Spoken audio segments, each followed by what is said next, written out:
अभी इस लेसन की जानकारी जो है हम प्राप्त करने वाले हैं। श्यामचे बंधू प्रेम। आता श्यामचे बंधू प्रेम म्हणजे काय? कोण हा श्याम? तर मुलांनो, तुम्हाला सर्वांना माहित असेल की श्यामची आई हे जे पुस्तक आहे, हे पुस्तक सर्वांनी वाचलेलं असेल. आवाज येतोय मुलांनो? कमेंट्स द्या. आवाज येतो? हो सर. ओके ओके ओके ठीक आहे ओके. श्यामची आई हा चित्रपट देखील आचार्य प्र के अत्रे म्हणजेच प्रल्हाद केशव अत्रे यांनी हा चित्रपट देखील या पुस्तकावरती आधारित तयार केलेला होता. या चित्रपटाला राष्ट्रपती पदक देखील मिळालेलं आहे. खूप सुंदर असं हे पुस्तक आहे. त्याच पद्धतीनं हा चित्रपट देखील अतिशय उत्कृष्ट अशा पद्धतीनं प्र के अत्रे यांनी बनवलेला आहे. श्यामची आई या साने गुरुजी यांनी लिहिलेल्या या पुस्तकामध्ये श्यामने आपल्या आईविषयीच्या आठवणी, आपल्या आईने आपल्यावरती केलेले जे संस्कार आहेत याची माहिती अतिशय उत्तमरित्या सांगितले आहे. आता श्यामचे बंधू प्रेम म्हणजे काय? श्यामला एक मोठा भाऊ होता आणि एक लहान भाऊही होता. या श्यामचं आपल्या भावांच्या वरती असलेलं प्रेम, त्यांच्या प्रती असलेली आत्मीयता, जिव्हाळा, आपुलकी, प्रेम जे आहे ते या पाठातून आपल्याला व्यक्त होते. या पाठामध्ये सांगितलेली एक घटना आहे आणि त्याच्यातूनच आपल्याला समजते की श्यामच्या मनामध्ये आपल्या भावंडांच्या प्रती किती प्रेम आहे. साने गुरुजी ये जो लेखक है, उन्होंने लिखा हुआ श्यामची आई ये जो किताब है, उस किताब में से लिया हुआ ये पाठ है. देखो ये जो पाठ है उस श्यामची आई इस मराठी किताब में से उनके लिया गया एक भाग है. क्या है उसमें? तो श्याम जो है, श्याम के मन में अपने भाइयों के प्रति, अपने भाई के प्रति जो प्यार है, लगाव है, प्रेम की भावना जो है वो किस प्रकार है, वो इसके लिए उन्होंने क्या क्या किया है, इसकी जानकारी उन्होंने एक घटना के माध्यम से इधर बताई हुई है. देखो बहुत ही सुंदर ऐसा पाठ. भारतीय संस्कृति की जो मूल्य है, हमारे भारतीय संस्कृति श्रेष्ठ मानी जाती है, ये इसमें से क्यों मानी जाती है, इसमें से हमें साफ साफ दिखाई देता है. देखो बच्चों, बचपन में जो संस्कार अपने ऊपर होते हैं, माँ बाप, दादा दादी, अपने भाई बहन अपने ऊपर जो संस्कार करते हैं वो संस्कार पूरे जिंदगी भर टिकते हैं और उसी संस्कार की सिदोरी हम साथ में लेकर चलते हैं. देखो उस संस्कार के आधार पर ही हम क्या करते हैं, अपना जीवन व्यतीत करते हैं. इसीलिए बचपन में बच्चों के ऊपर जो संस्कार होते हैं वो बहुत ही अच्छे ऐसे संस्कार होना हर एक मनुष्य के लिए बहुत ही महत्वपूर्ण होता है. देखो ये जो श्याम है, इस श्यामची आई इस किताब में यानी उस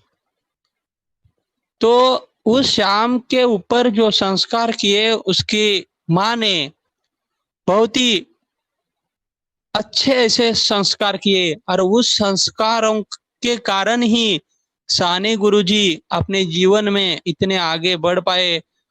स्वतंत्रता संग्राम में भी वो शामिल हुए थे. देखो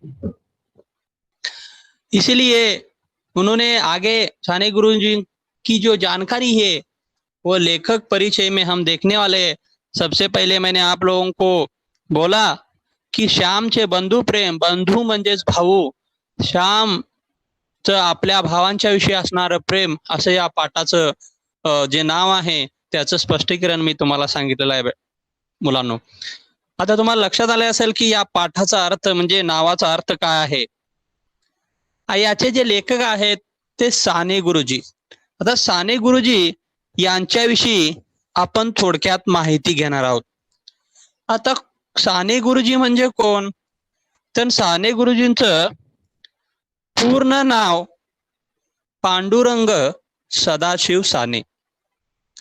त्यांचा जन्म जो आहे तो कोकणातील रत्नागिरी जिल्ह्यातील पालगड या गावी झाला. त्या ठिकाणी त्यांचे जे घराणं आहे ते खोताचं काम करीत असायचं. खोत असे जे कोकणामध्ये असतात. खोताचे घराणं ऍक्च्युली साधारणतः माईक बंद करा बेटा. खोताचं घराणं म्हणजे काय, कोकणामुळे अशी वेगवेगळी कुलकर्णी वगैरे अशी वेगवेगळी घराणे असतात. आणि म्हणजे श्रीमंत म्हणजे जे आपण ज्याला म्हणतो त्यांच्याकडे शेती वगैरे मोठ्या प्रमाणामध्ये असते, अशा प्रकारचं जे आहे त्याला खोताचं घराणं असं म्हटलं जातं. आणि ते काय होतं पहा, पूर्वी खोताचे घराणे ही जे आहे ते वैभव संपन्न म्हणजे श्रीमंत बहुत अमीर लोग होते थे. जमीन खेती बाकी का जो पैसा वगैरह बहुत अच्छी तरह से और अमीर ऐसे लोग समझे जाते थे. ये साने गुरुजी जो है उनके दादाजी भी ऐसे अमीर थे, वैभव संपन्न श्रीमंत ऐसे अमीर ऐसे थे. पर उनके पिताजी जो है सदाशिवराव जिसको है, उनके समय से ये थोड़ा सा बदल गया. म्हणजे सदाशिवरावांच्या वेळेपासून परिस्थिती, घराण्याची परिस्थिती, ती आर्थिक परिस्थिती जी आहे ती बिघडली, म्हणजे घसरत गेली. आणि ती इतकी गेली की सदाशिवरावांचे घरदारही जप्तीत नाहीसे झाले. मी तुम्हाला सांगितलेलं होतं की पहा की श्यामची हा चित्रपट जर तुम्ही पाहिला तर त्याच्यामध्ये दाखवलेला आहे पहा. कारण त्यांच्यावरती जे कर्ज आहे ते कर्ज वाढत गेलं आणि ते कर्ज वाढत गेलं आणि नंतर काय झालं की त्यामुळं त्यांचं त्या कर्जाच्या फेडीसाठी सावकारानं मग त्यांचं जे घर जे आहे ते घरदारही जप्त केलेलं आहे. आणि वो उनके ऊपर क्या हो गया कि जो साने गुरुजी के पिताजी थे सदाशिवराव, उनको बहुत कर्जा हो गया और उस कर्जा चुकाते चुकाते उनका पूरा घर जो है वो घर जो सावकार लोग जो होते उन्होंने क्या किया, जप्त कर लिया. देखो अशा रीतीने बडे घर पण पोकळवासा झालेल्या या, माईक बंद करा बेटा. अशा रीतीने बडे घर पण पोकळ वाचा अशी एक म्हण आहे पहा. अशा घराण्यात 24 डिसेंबर इसवी सन 1899 रोजी पांडुरंग सदाशिव साने म्हणजे साने गुरुजींचा जन्म झाला. त्यांच्यावर त्यांच्या आईच्या शिकवणुकीचा फार मोठा प्रभाव पडला होता. त्यांच्या आईने त्यांच्या बालमनावर जे विविध संस्कार केले त्यातूनच गुरुजींचा म्हणजे साने गुरुजींचा जीवन विकास झालेला आहे. त्यांनी इंग्रजी साहित्यामध्ये MA ही उच्च पदवी मिळवलेली होती. उन्होंने क्या हुआ देखो, मैं हिंदी में समझा रहा हूँ क्योंकि हिंदी जो कहीं स्टूडेंट्स को अपने समझ में आना चाहिए, इसलिए जिस प्रकार ऊपर से दिखने के लिए ये अमीर घर है पर अंदर से तो कुछ नहीं था, बहुत ही गरीब लोग थे. ऐसे घराने में यानी से घर में उनका 24 दिसंबर 1899 इस साल में पांडुरंग सदाशिव साने यानी साने गुरुजी इनका जन्म हुआ. उनके ऊपर उनकी माताजी ने उनकी माँ ने जो संस्कार किए, उनको शिकवन दी, वो बहुत ही बड़ा ऐसा इफेक्ट यानी प्रभाव उनके ऊपर पड़ा था.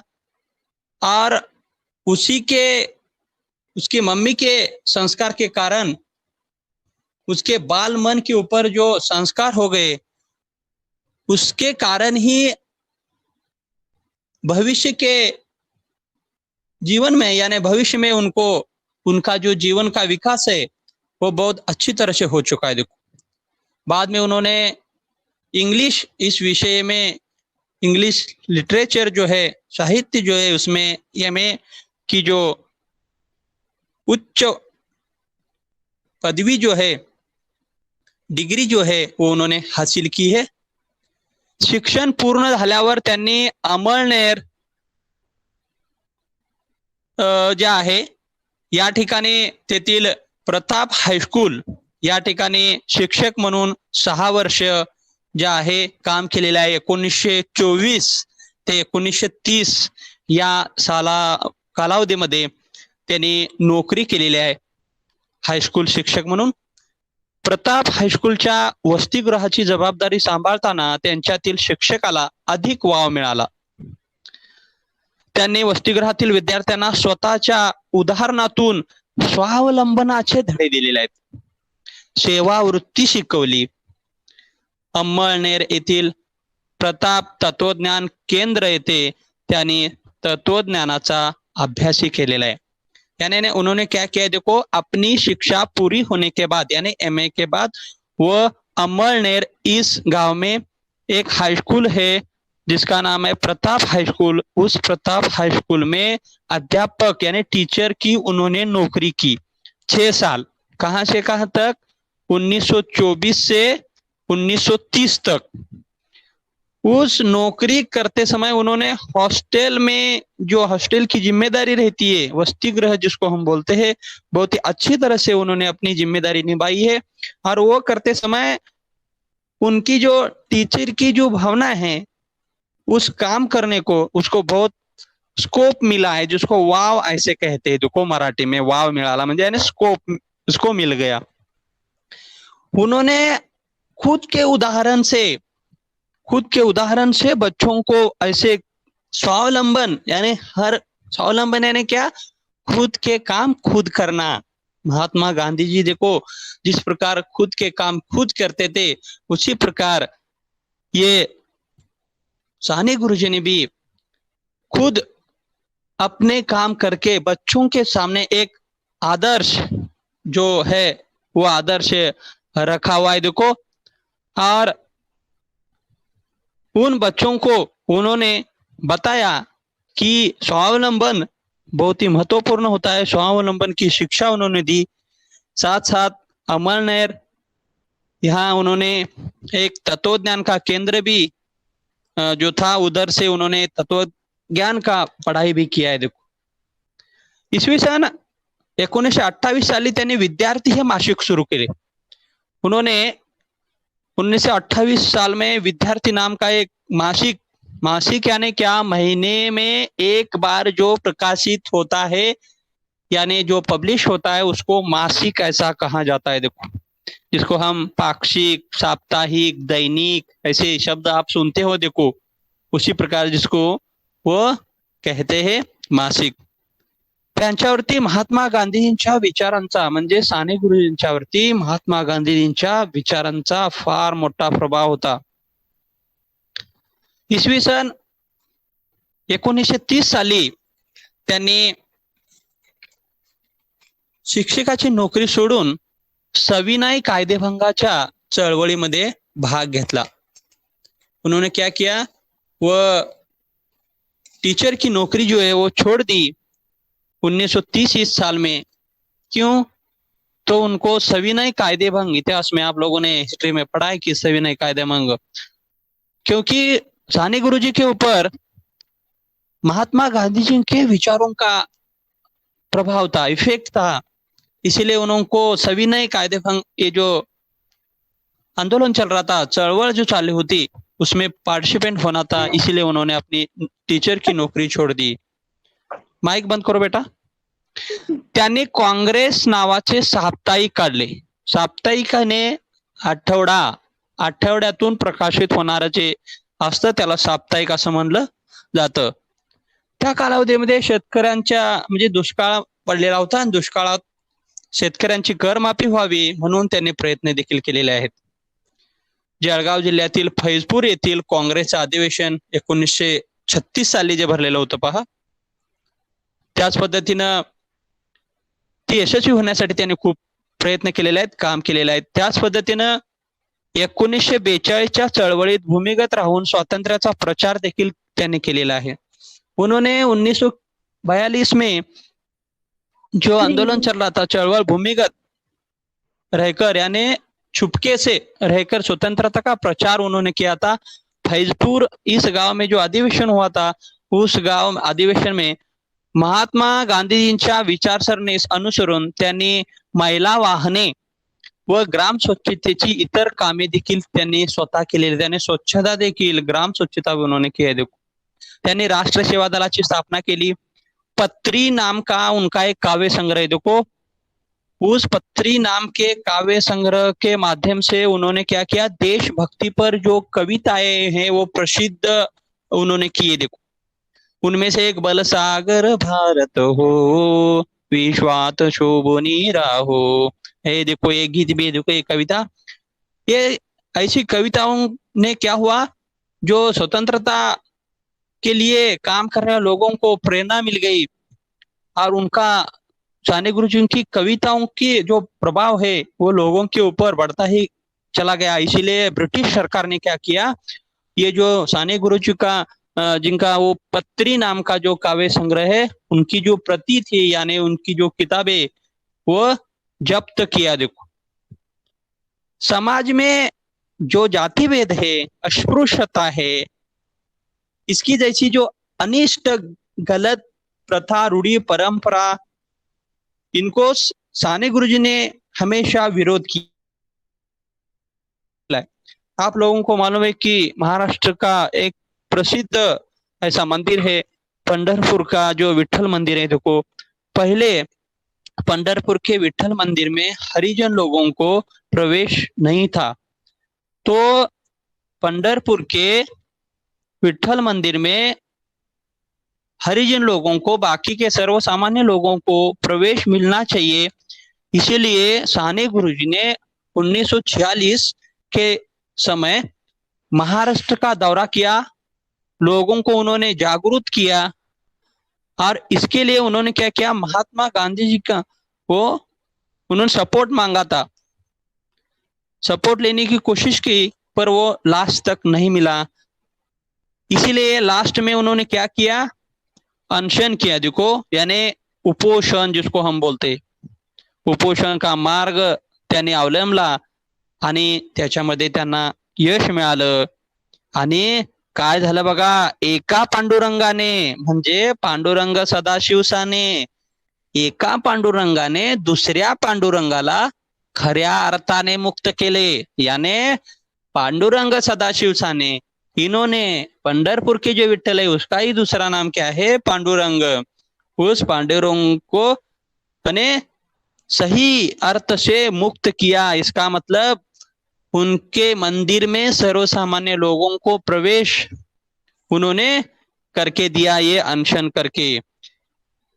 ऐसा बहुत ही महत्वपूर्ण उन्होंने काम किया है. देखो, प्रांतीयता, ये जो भारतीयांच्या एकत्व जो है, अपने देश की जो एकसंध भावना है, उस एकसंध भावना को प्रांतीयता, ये मेरा इलाका, ये मेरा, ये सब जो बाधक ठहरना, यानी वो जो गलत साबित होगी, ऐसा उन्होंने सोचा था, ऐसा उनको लग रहा था. इसीलिए उन्होंने प्रांतातील द्वेष, यानी दो प्रांतों के बीच में, अलग अलग प्रांतों के बीच में जो द्वेष होता है, वो दो द्वेष जो है वो दूर करने का प्रयास किया है. देखो, और उन्होंने ऐसा बताया कि हम सभी मिलकर बंधुत्व, हम सभी लोग भाई भाई के जैसे रहे, और इसके लिए उन्होंने वातावरण, वैसा माहौल बनाने की कोशिश की. इसीलिए उन्होंने अलग अलग प्रांतों के लोगों को अलग अलग लोगों ने अलग अलग लोगों की भाषा सीखनी चाहिए, उनकी जो चाली रीति जो होती है, पद्धति रहती है, रूढ़ी रहती है, वो हमें उपोषण यानी बेटा अनशन करना. महात्मा गांधी जी को उपोषण करते थे. देखो, यानी अनशन करना कि कोई भी अपनी मांगे पूरे करने के लिए हम क्या करते हैं, अनाज पानी वगैरह छोड़ते हैं. जब तक अपनी मांगे पूरी नहीं होती तब तक, उसको बोलते हैं उपोषण। ठीक है, अनशन ऐसा कहते हैं। देखो ऐसे अंतर भारती यानी संपूर्ण अपने देश में अंतर भारती का प्रयोग उन्होंने किया। ऐसे बहुत ही सुंदर अपने देश के लिए जिन्होंने बहुत ही बढ़िया ऐसा काम किया, ऐसे साने गुरुजी, इनका भारतीय संस्कृती, धडपडणारी मुले, गोड गोष्टी, सुंदर पत्रे, ऐसे बहुत सारे किताबें उनकी प्रसिद्ध है। कथा, कादंबरी, कविता, ऐसा बहुत सारा उनका साहित्य है। देखो अब हम आगे बढ़ते हैं। इस पाठ में उन्होंने क्या बताया हुआ है, देखो श्यामच्या मनात आपल्या लहान भावंडाविषयी असलेला जिव्हाळा व प्रेम, तसेच आईने मुलांना दिलेली शिकवण याचे हृदयस्पर्शी वर्णन प्रस्तुत पाठात आले आहे। इस पाठ में हम देखने जा रहे हैं, साने गुरुजी ने इस पाठ में बताया हुआ है कि श्याम के मन में अपने छोटे भाइयों के प्रति जो प्रेम की भावना, आत्मीयता की भावना, जिसको जिव्हाड़ा ऐसा कहते हैं, साथ में उनकी माँ ने बच्चों को दी हुई जो शिक्षा है, शिकवण जिसको कहते हैं, इसका हृदय स्पर्शी यानी क्या, तो जो हृदय को जाकर छूने वाला, हृदयाला जाऊन भिडेल असे, आपल्या अंतःकरणाला जाऊन भिडेल असे असे वर्णन, आणि ऐसा वर्णन उन्होंने क्या किया इस पाठ में किया गया है। देखो कई लोगों ने, माइक किसका तो चालू है, देखो बेटा माइक बंद करो। आता आपण पाठाला सुरुवात करणार आहोत। एका एका पाठाचा आपण काय करतोय, म्हणजे सॉरी पॅरेग्राफचा तुम्हाला या ठिकाणी स्पष्टीकरण सांगितलं जाईल। जे त्या पाठामध्ये काही नवीन शब्द असतील, कठीण शब्द असतील, त्याचं तुम्हाला स्क्रीन जे आहे ते स्क्रीनवरती तुम्हाला शब्द त्याचे दिलेले आहे, ते तुम्हाला दाखवले जातील। पहिल्यांदा पहा काय झालेलं आहे की श्याम जो आहे तो श्याम, त्याच्यापेक्षा एक मोठा भाऊ आहे, तो पुण्याला असतो शिकण्यासाठी। श्यामपेक्षा एक लहान भाऊ असतो, तो आई वडिलांच्या जवळ घरी असतो। आणि हा श्याम दापोली, रत्नागिरी जिले में एक तहसील है, बड़ा सा गांव है, बाजारपेट जिसको, जहाँ शिक्षा की व्यवस्था वगैरह अच्छी तरह से, ऐसा एक गांव दापोली, उसमें वो शिक्षा के लिए जाकर, उसमें प्राथमिक शिक्षा जो गांव में, जो पालगढ़ में पूरी होने के बाद हाई स्कूल शिक्षा जो है प्राप्त करने के लिए उधर जाकर रहता है। देखो इसके बाद में आवाज बंद, माइक बंद करो बेटा। और उसमें इसके आगे वाला जो उन्होंने वर्णन किया हुआ है, आपको अभी सिच्युएशन समझ में आई होगी, म्हणजे आता पृष्ठभूमी, म्हणजे त्याचं जे पार्श्वभूमी जे आहे ती पार्श्वभूमी लक्षात आलेली असेल।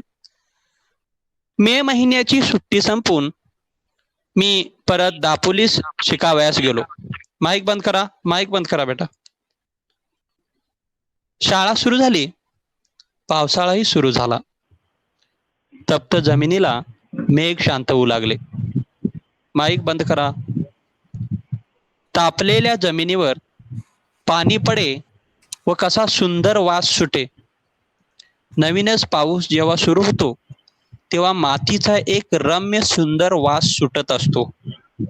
गंधवती पृथ्वी या वचनाची त्यावेळेस आठवण येते। फुलाफळात जो रस, जो गंध असतो, एक प्रकारचा स्वाद असतो, तो पृथ्वीच्याच पोटातला।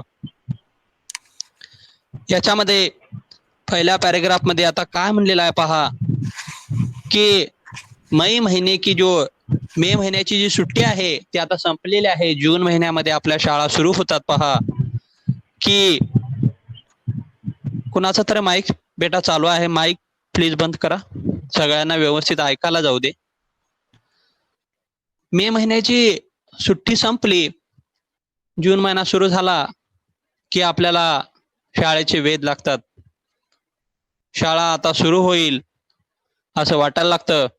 तसंच श्याम देखील म्हणतो पहा की मे महिन्याची जी सुट्टी आहे, उन्हाळ्याची सुट्टी, ती संपून मी परत दापोली, दापोली यानी जिसमें वो शिक्षा प्राप्त करने के लिए जो जाता था, रत्नागिरी जिले का तहसील एक गांव शहर है, उस दापोली पढ़ाई करने के लिए, अध्ययन करने के लिए यानी शिक्षा प्राप्त करने के लिए गेलेला आहे.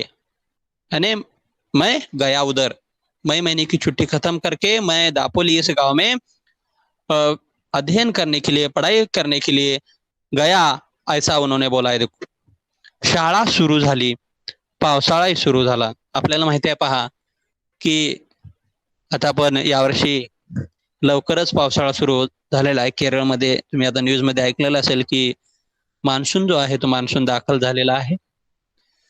यावर्षी लवकरच पावसाळा सुरू होतोय.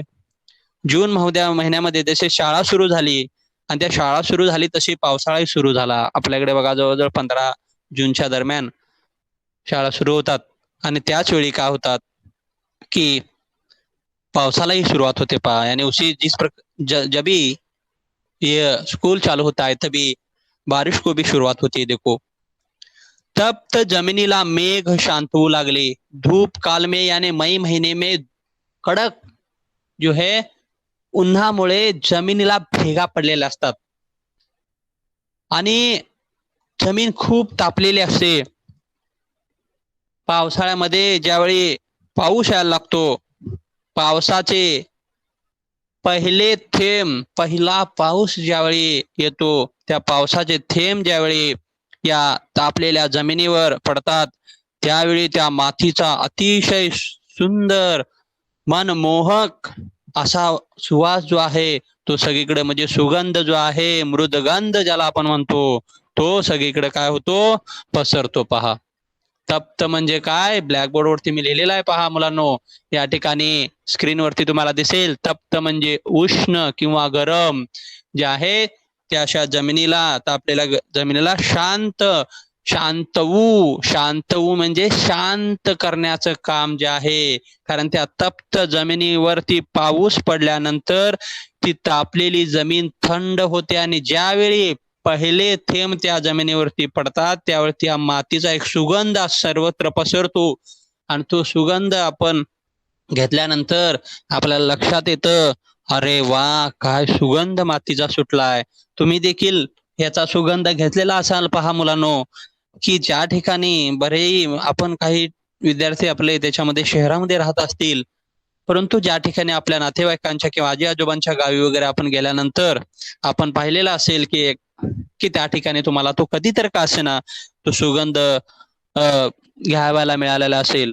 आणि उसी समय वो तप्त जमीन को बारिश जो है आने के बाद वो क्या होता है, मेघ यानी ढग, वो बारिश के दिनों में बादल आते हैं और वो जो गर्म जमीन है उसको क्या करते हैं, शांत करने का काम जो है वो बादल करते हैं. मेघ यानी बादल, शांतो यानी शांत करने का काम करते हैं. देखो, तापलेल्या जमिनीवर पाणी पडे व कसा सुंदर वास सुटे. जिस प्रकार हम देखो रोटी तैयार करने का जो तवा रहता है, देखो मराठी में उसको तवा कहते हैं, उसके ऊपर हम गरम ऐसे तवे के ऊपर पानी का एक बूंद भी ऐसा गिर गया तो उसका वाफ होता है. देखो, उसी प्रकार इस गर्म जमीन के ऊपर वो पानी का बूंदे गिरने के बाद वो उसकी सुवास जो है तो वास छूटे यानी सुगंध फैलता है. देखो, गंध यानी सुवास, यहाँ लिखा है देखो बेटा स्क्रीन के ऊपर, गंध यानी सुवास. उसका सुवास जो है म्हणजे त्याचा वास सगळीकडे पसरतो. नवीनच पाऊस जेव्हा सुरू होतो तेव्हा मातीचा एक रम्य सुंदर वास सुटत असतो. गंधवती पृथ्वी, सिंगल इन्वर्टेड कॉमा में लिखा है देखो, गंधवती पृथ्वी. तर गंधवती पृथ्वी म्हणजे काय, तर या ठिकाणी लिहिलेला आहे पहा, गंधवती पृथ्वी म्हणजे पाऊस जमिनीवर पडल्यावर मातीचा वास म्हणजेच मृदगंध येतो म्हणून पृथ्वीला गंधवती म्हणतात. ऍक्च्युली काय आहे, आपल्याकडे वेगवेगळी फुले फळे असतात आणि त्याच्यामध्ये वेगवेगळे सुवास भरलेले असतात. आता हे कुठून येतात, तर जमिनीच्या पोटामध्ये हे सगळे त्या मातीमध्ये असतात आणि ते त्या मातीच्या माध्यमातूनच ते वेगवेगळ्या फुलांच्या मध्ये, फळांच्या मध्ये हे जात असतात. आणि म्हणूनच त्याला काय म्हणलेलं आहे की गंधवती पृथ्वी असं म्हणलेलं आहे. आणि त्याचा आपल्याला साक्षात्कार केव्हा येतो? आता, म्हणजे त्या तप्त जमिनीवरती पाणी पडल्यानंतर आपल्याला जो वास येतो त्यावेळी लक्षात येतं की ही गंधवती पृथ्वी आहे. आलं लक्षात तुमच्या? यानी ये जो गंधवती पृथ्वी है उसको ऐसा क्यों कहा गया है? तो उसके ऊपर पानी पड़ने के बाद जो सुवास आता है उसके कारण उसका रम्य सुंदर, रम्य यानी सुंदर ऐसा एक सुगंध आता है जब बारिश शुरू होती है तभी, इसीलिए उसको ऐसा कहा गया है. देखो हमें याद आती है उसको. फुला फळात जो रस, जो गंध असतो, एक प्रकारचा स्वाद असतो, तो पृथ्वीच्याच पोटातला. आता स्वाद म्हणजे काय? तर चव. स्वाद म्हणजे चव. या ठिकाणी आहे पहा, स्वाद म्हणजे चव. वेगवेगळ्या फुलांच्या मध्ये, फळांच्या मध्ये वेगळ्या प्रकारचा स्वाद असतो, चव असते, टेस्ट, फ्लेवर आपण ज्याला इंग्लिश मध्ये म्हणतो, फ्लेवर. आणि हे सगळं कुठून येतो? कहाँ से आता है ये सब फ्लेवर? यानी ये जो स्वाद बोलते हैं, चव, टेस्ट बोलते हैं उसको, तो वह सब पृथ्वी के पेट में से ही सब आता है. और ये फूलों को, जो फलों को, ये सब मिलता है. देखो समझ में आ गया बेटा?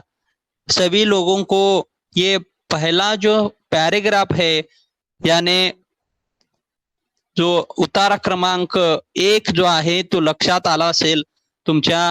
तर या ठिकाणी कमेंट्स द्या. मैंने आप लोगों को हिंदी में भी समझाया है, मराठी में भी समझाया है. उसमें जो न्यू वर्ड्स है, उसमें न्यू वर्ड्स के अर्थ भी आपको मैंने दिया हुआ है. देखो ठीक है. हाँ, इधर कमेंट्स आ चुके हैं कि सभी लोगों को इन्हें समझ में आ गया है. ठीक है बेटा. हम अभी पैराग्राफ नंबर 2 जो है, उतारा क्रमांक 2 याच्याकडे वळतोय. आता या पहिल्या पैराग्राफ मध्ये उन्होंने मई महीने की छुट्टी, बारिश आने के बाद किस प्रकार सुगंध वगैरह आता है, इसका वर्णन उन्होंने किया हुआ है. देखो अभी देखो दूसरे पैराग्राफ में उन्होंने क्या बोला है. घरून दापोलीस येताना यावेळेस मी एक निश्चय करून आलो होतो. सुट्टीत घरी असताना एके दिवशी लहान भाऊ नवीन सदऱ्यासाठी हट्ट धरून बसला होता. त्यावेळेस त्याची समजूत घालताना आई म्हणाली, तुझे अण्णा दादा मोठे होतील, रोजगारी होतील, मग तुला 6 महिन्यांनी नवीन सदरा शिवतील. आता नको हट्ट धरू. मित्रांनो, माझ्या लहानपणी कपड्यांचे बंड फार माजले नव्हते. आम्हाला कोट माहीतच नव्हता. कित्येकदा सदराही 1-2 वर्षांनी नवीन मिळावयाचा. थंडीच्या दिवसात धोतर चौघडी करून गळ्याशी बांधून शाळेत जावयाचे. मफलर नव्हते, जॅकेटे नव्हती, गरम कोट नव्हते. इस पैराग्राफ में उन्होंने दापोली को, ये जो शाम बता रहा है इस पैराग्राफ में, कि दापोली को आते समय उसके भाई, छोटा भाई जो है, उन्होंने अपने माँ के पास एक जिद किया था. देखो हट्ट करने म्हणजे जिद करने. जब ये मई महीने की छुट्टी खत्म करके दापोली को आगे की शिक्षा प्राप्त करने के लिए अपने आ रहा था, तभी कोण आ रहा था? ये श्याम. म्हणजे श्याम ज्यावेळी दापोलीस येत होता त्यावेळी तो एक निश्चय करून आलेला होता. निश्चय करणे म्हणजे काय? की मनामध्ये ठरवणे की मी एखादी गोष्ट करण्याचा निर्धार करणे. या ठिकाणी वाक्यप्रचाराचा अर्थ दिलेला आहे पा. निश्चय करणे म्हणजे निर्धार करणे. कोई तो मन में अपने ठाम लेना कि मैं इस परीक्षा में अच्छे गुण प्राप्त करूंगा, इस परीक्षा में मैं मेरा पहला नंबर प्राप्त करके ही रहूंगा, ऐसा निश्चय करना. म्हणजे असा निश्चय करणे वगैरे. ठीक आहे. आता या ठिकाणी आपण पाहतोय की तो दापोलीस येताना एक निश्चय करून आलेला होता. काय निश्चय करून आलेला होता? दापोल को आते समय ये शाम अपने मन में एक बात ठाम कर आया था. कौन सी बात ठाम कर आया था? देखो तय करके आया हुआ था. सुट्टीत घरी असताना एके दिवशी लहान भाऊ नवीन सदऱ्यासाठी हट्ट धरून बसला होता. उसका श्याम का जो छोटा भाई है वो क्या कहता, उसकी माँ के सामने वो एक बार जिद करके बैठा था। आपको स्क्रीन के ऊपर जो न्यू वर्ड्स है आपको मैं भेजूंगा बाद में। उसकी जो उसका छोटा भाई है श्याम का, वो उसको एक सदरा, सदरा यानी शर्ट, शर्ट हम जिसको बोलते, वो उसके लिए वो क्या कर रहा था, जिद कर रहा था, नया शर्ट चाहिए मुझे। तो ऐसा वो अपने माँ के पास मांग रहा था, जिद करके बैठा था। हट्ट करणे म्हणजे जिद्द करणे, हट्ट करून बसणे म्हणजे काय, तर जिद्द करून बसणे, हट्ट धरणे म्हणजे एकाच गोष्टीचा आग्रह धरणे। आपण कसं म्हणतो की नाही मला यावर्षी काय नवीन बॅग पाहिजेच, नाही मला पाहिजेच, मग आपण सारखं एकच गोष्ट लावून धरतो आपल्या आईच्या मागे किंवा वडिलांच्या मागे, नाही मला पाहिजेच, नाही मला पाहिजेच, त्याला म्हणायचं हट्ट धरणे। आणि उसको ही कहते हैं बार बार एक ही चीज के पीछे पड़ना, नहीं मुझे चाहिए चाहिए, उसको बोलते हैं हट्ट धरणे। और उसी समय उनकी माँ ने यानी श्यामच्या आईनं आपल्या मुलाला समजवताना त्याने काय सांगितलेलं आहे पहा। उन्होंने क्या बताया कि अभी आपके जो अन्ना दादा वगैरह जो आपके बड़े भाई छोटे भाई जो है वो क्या करेंगे, बड़े होंगे, रोजगारी होतील। रोजगारी होने म्हणजे काम धंद्याला लागले। ये देखो इधर वाक्य प्रचार है, उसका अर्थ लिखा हुआ है स्क्रीन के ऊपर। रोजगारी होने म्हणजे काम धंद्याला लागणे। आपके जो बड़े भाई है छोटे भाई, उसके साथ साथ जो अन्ना दादा है, जो बड़े भाई जो है वो क्या करेंगे, पढ़ाई करेंगे, काम पर लगेंगे, और काम पर लगने के बाद क्या करेंगे, मग तुला 6 महिन्यांनी नवीन सदरा शिवतील। वो काम पर लगने के बाद 6 महीने के बाद आपको क्या करेंगे, वो नया सदरा यानी नए शर्ट जो है वो यानी सिलेंगे यानी तैयार करके लाएंगे, ऐसा वो कहते। क्यों, आप लोगों को मालूम है, ऑलरेडी स्टार्टिंग में ही मैंने आपको बताया था कि उनकी जो इकोनॉमिकल कंडीशन है, घर की जो आर्थिक स्थिती है वो बहुत ही कठीण अशी हालाकीची परिस्थिती त्यांची होती। घराची कर्ज बाजारी झालेलं होतं आणि त्यामुळं त्यांनी काय केलेलं होतं, पैशाची अडचण असल्यामुळे ते लगेच आपल्या मुलाचा हट्ट आई पुरवू शकत नव्हती। आणि त्यामुळं आता ह्या लहान मुलाला मग आता समजावायचं तर कसं, कारण लहान मुलं एखाद्या गोष्टीसाठी जर हट्ट धरून बसली तर ती लवकर ऐकत नाहीत आणि त्यांना प्रेमानच समजावून सांगावं लागतं। यासाठी श्यामच्या आईनं अतिशय चांगल्या पद्धतीनं आपल्या मुलाला समजावून सांगितलेलं आहे। आणि ती काय म्हणते पहा कि बेटा आता काय हट्ट धरू नको, और इसके लिए तू जिद मत कर। वो ऐसा उनकी माँ ने अपने बेटे को, जो छोटा बेटा है सबसे, उसको समजाया था। देखो श्याम काय म्हणतो पहा, मित्रांनो माझ्या लहानपणी कपड्यांचे बंड फार माजलेले नव्हते। बंड माजणे म्हणजे काय की फेमस किंवा एखादी फॅशन असणे, की त्यावेळी कपडे एवढे मोठ्या प्रमाणामध्ये, की आज कसं आपण मोठ्या प्रमाणामध्ये कपड्यांचं वेगवेगळ्या फॅशन आपल्याला पाहायला मिळतात, तसं प्रसार झालेला नव्हता। या ठिकाणी पहा, बंड माजले नव्हते म्हणजे प्रसार झालेला नव्हता। श्याम आपल्याला सांगतो कि उसी समय मेरे जमाने में जे कपडे इतने फेमस नहीं हुए थे, आम्हाला कोट माहितच नव्हता, कोट क्या होता है हमें नहीं मालूम था उसी जमाने में, ऐसा वो श्याम कहता है, हमें बता रहा है। देखो कित्येकदा सदराई वर्षा 2 वर्षांनी नवीन मिळायचं। कभी कभी तो क्या होता था, शर्ट यानी सदरा ही उसको 1-2 साल के बाद मिलता था।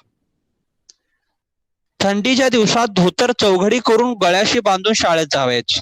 आज हम क्या करते, हाफ स्वेटर, फुल स्वेटर, अलग अलग प्रकार के स्वेटर्स हमें दिखाई देते लोग। पर उसी जमाने शाम जिस समय में ये स्कूल जाता था, उसी समय उसको ये सब चीजें नहीं मिलती थी।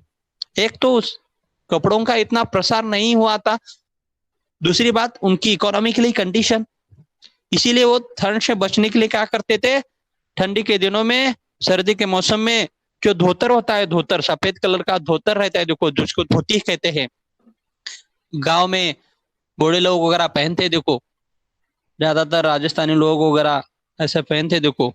और वो धोतर क्या करते थे, चौघड़ी, चौ यानी चार, चौ यानी चार, घड़ी यानी फोल्ड करना, धोतर की चार ऐसी फोल्ड घड़ी करके गले के पास बांधते थे, और गले के पास बांधकर ही वो स्कूल जाते थे। क्यों? ठंड से बचने के लिए, सर्दी के काल में। मफलर नहीं थे उसी जमाने में। मफलर यानी आपको मालूम है, देखो ऐसे पट्टी के जैसा रहता है, गोल लंबा, ऐसा गले में ऐसे लपेटते हैं देखो। जैकेट जिसको बोलते हैं, वो जैकेट भी उसी जमाने में नहीं थे। गरम कोट जो आजकल मिलते हैं, वो गरम कोट भी जो है, गरम कोट भी उसी जमाने में यानी हमारे काल में नहीं थे, ऐसा वो बोल रहे थे। आज हम अपने मम्मी पापा को सिर्फ एक बार बोला कि ऐसा मुझे ये शर्ट चाहिए, पैंट चाहिए, ये जो ठंडी के लिए सर्दी काल में कोट वगैरह चाहिए, तो हमें झट से मिल जाता है। बच्चों, आप बहुत ही भाग्यशाली हो, आपको ये सब चीजें समय पर मिलती है। इसका हमेशा बेटा ध्यान रखो। इस इसमें से हमें यही सीखना होता है कि देखो, ये शाम की कंडीशन ना होने के बावजूद भी उन्होंने कभी शिकायत नहीं की बेटा। उन्होंने जिस कंडीशन में ये शिक्षा प्राप्त किए, मुझे ये नहीं है, वो नहीं है, ऐसी शिकायत करता कभी नहीं बेटा। जी, उस समस्या आई, उस समस्या को आगे उसको दूर करते हुए वो आगे आगे जा रहा है। देखो, हमें यही सीखना है।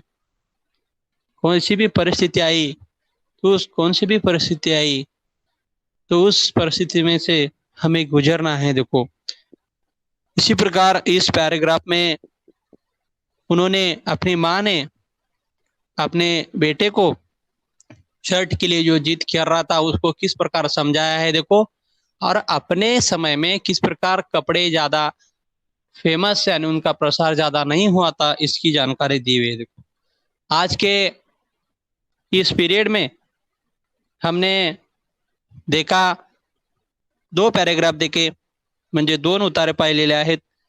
त्याच्यात आपण पाहिलं की श्याम या दापोले शिकावला असतो, पाऊस कसा सुरू होतो, त्याचा वास कसा येतो, गंधवती पृथ्वी म्हणजे काय, त्याच पद्धतीनं आईनं आपल्या मुलाला कसं समजावलं, म्हणजे त्या श्यामचा लहान भाऊ हट्ट धरत होता शर्टसाठी, सदऱ्यासाठी, मग त्याच्या आईनं त्याला कसं समजावलं, हे श्यामनं म्हणजे साने गुरुजींनी याच्यात सांगितलेलं आहे। शेवटी वेगवेगळ्या थंडी दिवसामध्ये वापरण्यासाठी जे कपडे असायचे ते आम्हाला त्यावेळी मिळायचे नाहीत, याची माहिती याने या ठिकाणी सांगितलेली आहे। अशा पद्धतीने आजच्या तासाचा भाग आपण या ठिकाणी थांबवत आहोत। याच्यामध्ये या दुसऱ्या पॅरेग्राफ मध्ये काही शंका असतील तर तुम्ही ग्रुपवरती पाठवू शकता। समजलेला भाग असेल, तुम्हाला समजला असेल तर कमेंट्स द्या, मला लक्षात येईल की समजलेला आहे। आवाज सर्वांना येतोय आणि सर्वांनी